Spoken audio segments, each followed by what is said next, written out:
اخلاص کی برکت اور ریاکاری کا نقصان۔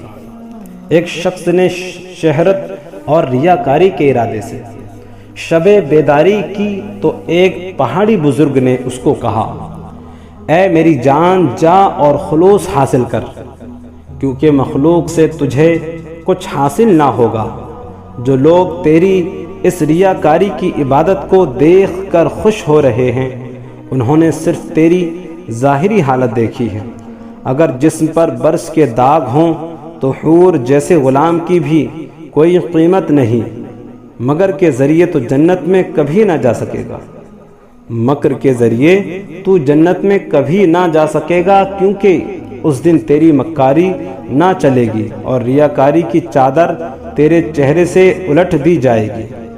اس حکایت سے ہمیں سبق ملتا ہے، بے خلوص کی عبادت کی مثال بے مغز چھلکے کی سی ہے۔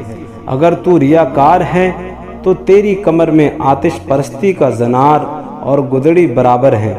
پہلے تو اپنی بزرگی ظاہری نہ کر، اور اگر کر لی ہے تو مرد بن، ہجڑا نہ بن۔ اگر حقیقت بھی ہو تو نمائش کرنے میں حرج نہیں ہے، لہذا ہستی کے مطابق نمائش کر۔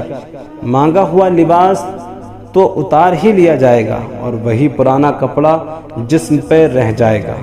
پست قد اگر لکڑی کے پاؤں لگا بھی لے تو صرف بچوں کے نزدیک ہی بڑا ہوگا۔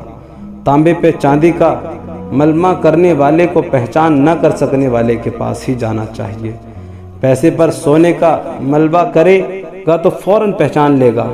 جب عبادت کے سونے کا ملبہ کرنے والوں کو فرشتے آگ میں لے جائیں گے تو ظاہر ہو جائے گا کہ سونا نہیں بلکہ پیتل ریاکاری کی عبادت ہے۔